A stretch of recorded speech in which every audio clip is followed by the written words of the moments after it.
Nani msichana mrembo? Angalia huku nijibu. Esther. Okay.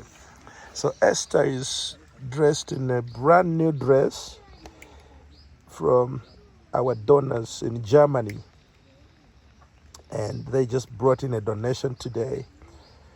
If you can go to our website riseupsociety.net and click on our donate button.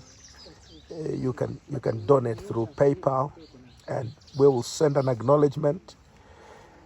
And as you donate, you can either contact me through WhatsApp or email me, or even do a note on your PayPal donation telling me where you want your donation to go, and I'll be more than happy to make that happen.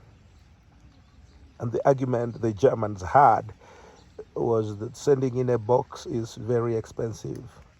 And that's true, because they send in 100 USD, and we bought all the clothes you saw on those kids, Malaki and Ben, and this Esther and the brother Ben, the two Bens, and Esther and Malaki, 4 children. And plus the Crocs. So it was not just the brand new clothes, but Crocs also. So if you were to send a box, then much of the money will go towards shipping costs. So it is wise to sometimes just send the money and let us know what you want us to do, and we will be more than honored to do that. Okay, so it's like they're in Germany, and on that very, very day, on the same day, what they had to do in Africa has been done. And what a joy to any donor, because what a donor looks for in an organization they are donating towards is the implementation. It's the target population. It's not about how big the organization is or who is inside that organization. But the question is, can the organization deliver? Can they prove? Can they give you proof of delivery?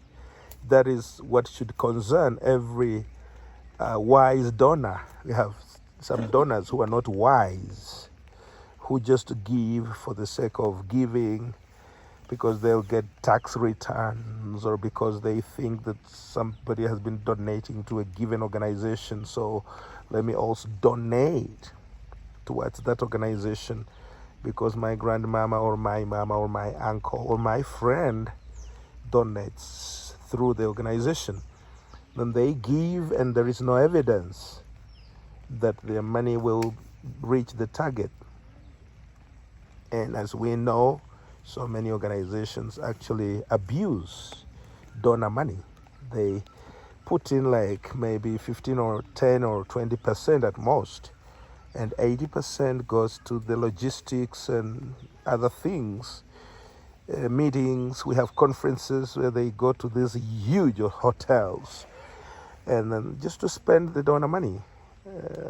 Some of the big fuel guzzlers, the V8 engines, belong to these NGOs, and that is not their money, it's the donor money. And yet, when the money came, somebody donated towards a child in Africa. The money went to some nice office in Nairobi, where the director gets over 1 million Kenya shillings. And they have those fuel guzzlers, so poverty remains. People, you wonder why,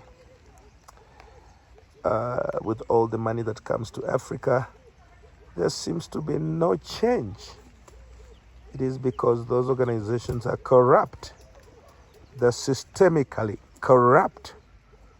They can never acknowledge that, but they are corrupt. They are legally corrupt. The expatriates, the people working in those organizations, are foreign. They are actually expatriates. They call themselves expatriates.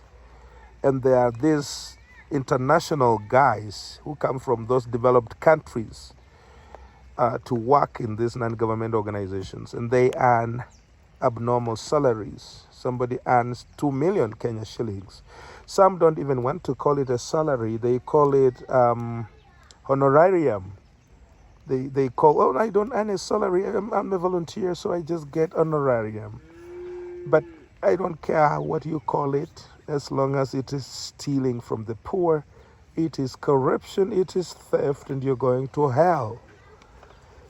So we're here as Rise Up Society, and we are implementing, we are hands-on, we are in the fields daily.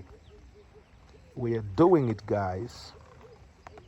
And I think we are fertile ground where you will donate and your money will go to the poor.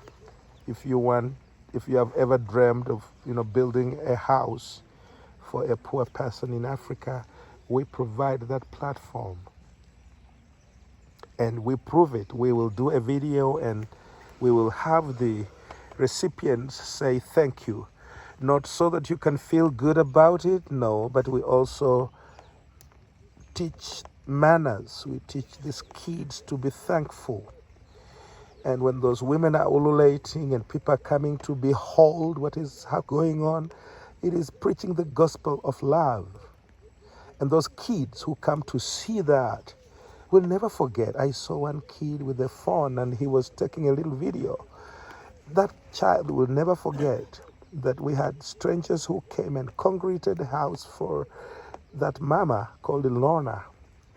And maybe that is a big lesson of love. Maybe that is what will provoke them to be loving people when they grow up.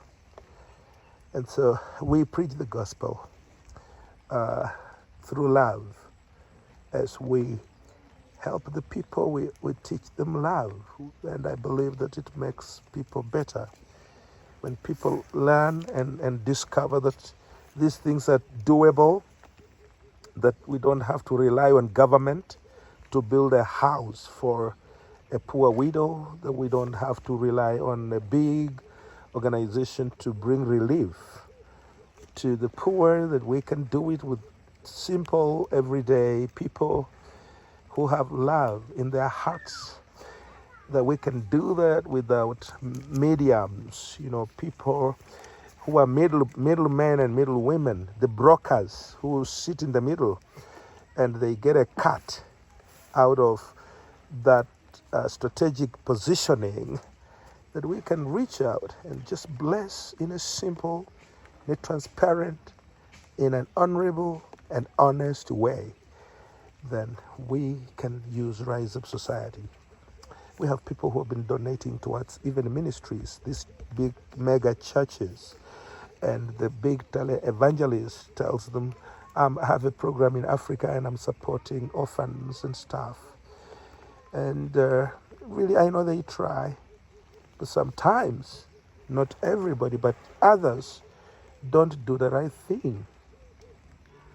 And sometimes they could be honest people, but they have crooks, local bishops and pastors who are thieves. So a big minister brings money to Africa, and you have this con man who takes the money and doesn't deliver.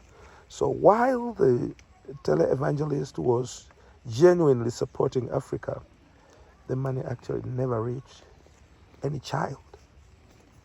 So it's risky to invest in these big ministries, because either the minister in the Western world is a crook, or the minister here is a crook, or they are both crooks, and they will crook and steal your money. They will rip you off. And that is why I say again that Rise Up Society is fertile ground. We deliver, guys. We deliver, and we prove. We have proof of execution.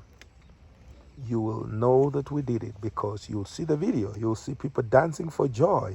You'll see a child in a brand new clothes. You'll see this couple which you donated, digging out jiggers. All these things were brought in by donors. And I'm sure they feel so good in their hearts seeing their donation blessing somebody. It is a thing of beauty. And so I just encourage us, wherever we are, to please consider using modern technology, using social media, to know that what we have done has made a difference. Let us demand that we get the reports. Let us not just blindly give, because it's not our money, it is the Lord's money. We are only stewards. And let us not be careless stewards.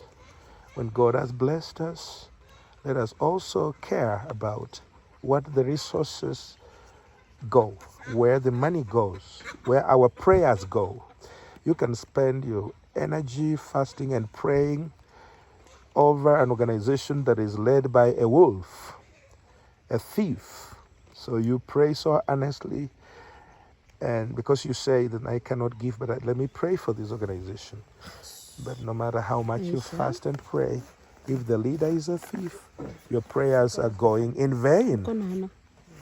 So remember to be a good steward. So she's going to go through what you call the finishing station, where the feet will be washed, and triple action ointment, Equapia ointment, triple action ointment will be applied on her feet. And that ointment helps with preventing the infection. It's called triple action antibiotic. This will be applied on her feet so that there won't be any infections. Okay? And we don't film that because it's repetition, and we just want to keep our videos short and clear.